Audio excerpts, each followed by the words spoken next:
channel. It's me, it's Stacy. Ayan. Nandito kami ngayon guys sa Marmarani. Papunta kami ng Philippine Embassy sa may bandang event. Magre-renew kasi ako ng passport ko. So, medyo maaga kami umalis kasi di ba maaga kami pumunta doon kasi malit kami sa appointment namin. Baka lalo kaming matagalan. Kasi doon is kapag wala kang appointment o hindi ka naka-apos sa appointment mo, ilalagay ka sa dulo. So, much better na yung early tago. So, by the way guys, yung Philippine Embassy is, ang main office talaga nun is nasa capital ng Turkey, which is in Ankara. Pero meron din silang office dito sa may Istanbul, kung saan doon kami nakikipag-connect kapag may mga kailangan kami ipaprocess ng mga papers like yung passport nga or anything na may kinalaman sa mga trabaho din, yung mga important papers, gano'n. So, mamaya, pakita ko sa inyo kung ano itsura niya. Kasi first time ko lang din pupunta sa office, sa bagong office nila ngayon. Kasi dati, yung ano nila, office nila is nagre-rent lang sila ng isang parang floor sa isang hotel. So, ngayon medyo nabago na, meron na silang sariling office. So, doon tayo pupunta ngayon. And to be honest, hindi namin alam eksakto kung nasaan yung address niya. So, yun. Anyway, may address naman kami. Magtatanong-tanong na lang kami kung paano namin pupunta. Kung paano namin siya matatagpuan. So, kita-kits later, guys. At ngayon kasasakay pa lang naman namin pang ilang station pa lang pang isang station pa lang pala ito mo lang nakasakay ka. So anyway, kita-kits na lang tayo dun guys sa Philippine Embassy.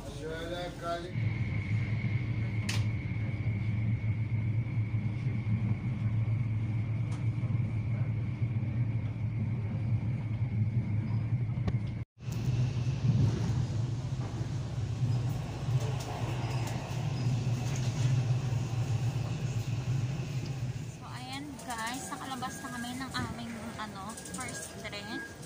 Now, lilipat naman kami sa isang connecting train papuntang Leuven. Ayan. Alam.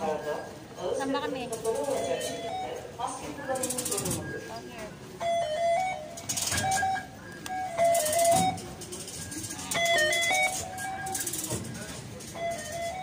Naabol ko yung asawa kong bilis kasi maglakad eh.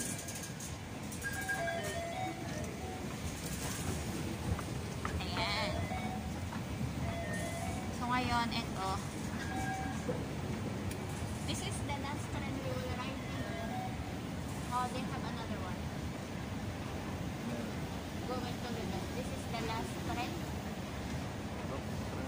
No, I mean going, diba, from Tokyo. O, ito na nga yun. Huling train na sasakyan namin papuntang Leuven.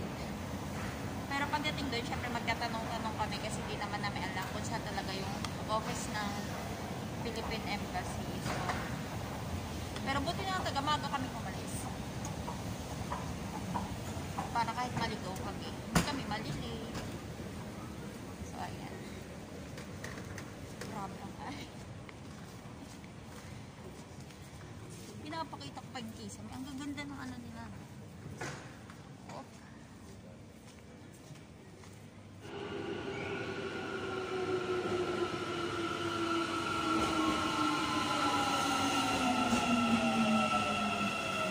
Hoy, walang tao. Ha ha ha, makakaupo.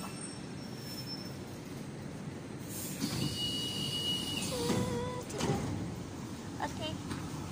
Ito kami sa pangdalawahan. A few moments later. Ayan na guys, nakarating na kami sa beautiful Leuven. So, where are we going? Okay. Inabot din kami ng isang oras sa biyahe namin sa dalawang train na sinakayan namin. So ngayon, i-start na ng paghahanap sa opisina ng Philippine Embassy. So, let's go sa go. One eternity later. So, update lang guys. Nakarating na kami dito sa dun sa building ng Philippine Embassy. hindi pa kami pinapaakyat. Andito lang kami sa lobby. Ayan o. Nasa lobby pa lang kami. Kasi, tawag nito, 2:30 pa yung appointment ko. Pero, kapag, ayan, meron pa kaming 20 minutes. So, dito lang daw muna. Tsaka, naman kasi pandemic. So, ina-avoid nila na maging crowded yung area kasi nga closed door siya. So, dito lang muna kami hintay-hintay. Anyway, di naman kami nagmamadali. Tapos, kanina din, actually dumating kami dito 1 o'clock. 1 o'clock kami dito. Nag-ikot-ikot lang kami yung sa mall na katabi dito. So, yun. Anyway, nandirito na kami. Wala naman ng problema. So, mamaya, i-update ko na lang kayo ng itsura ng Philippine Embassy dito sa Istanbul. Okay?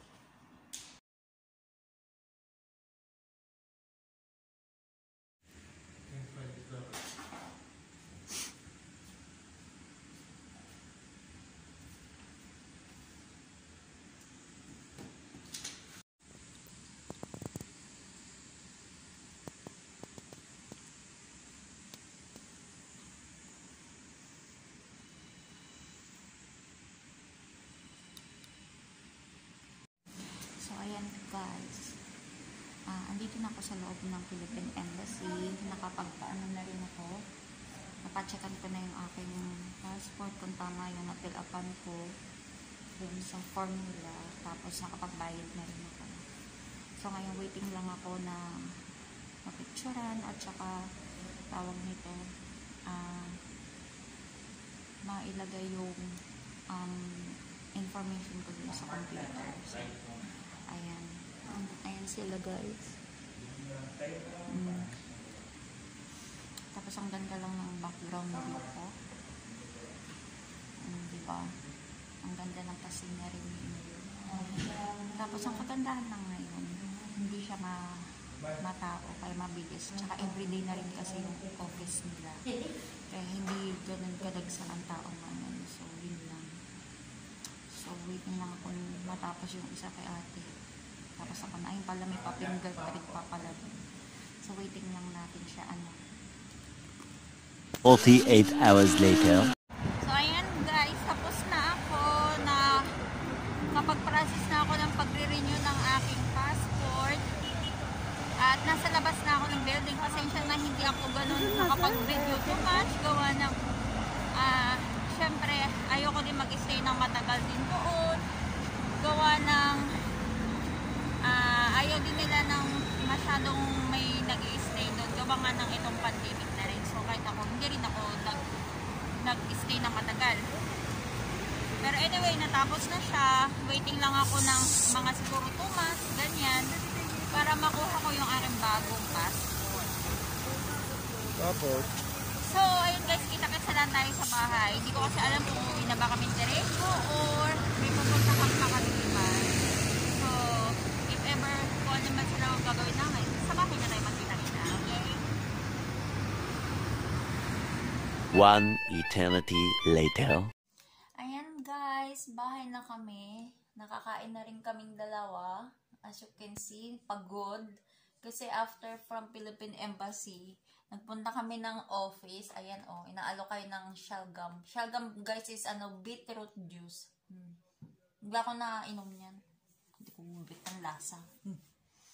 Yun, from Philippine Embassy, naglakad kami papuntang office niya. Dinoble check niya kasi yung tawag nito, electric heater. Baka kasi hindi niya nahugot sa saksakan. So, pumunta kami doon. And nilakad namin from Unicap Station. So, ayun. Napagod ang dalawa. Kaya imbis na magdi-dinner na sana kami sa Kadikoy, umuwi na lang kami ng bahay. Nag-take out na lang kami something. At dito na lang kami kumain. So, ayun guys. So, maraming salamat po sa pagsama sa akin sa araw nito. Kung nagustuhan niyo po ang aking video, don't forget to like and share. At kung di pa po nakapag-subscribe, please subscribe to my channel. Pakipindot na rin po ang aking notification bell para na-update po kayo every time na gumagawa po akong bagong video. So, see you again next time guys sa aking next video. Ingat kayo palagi. Bye!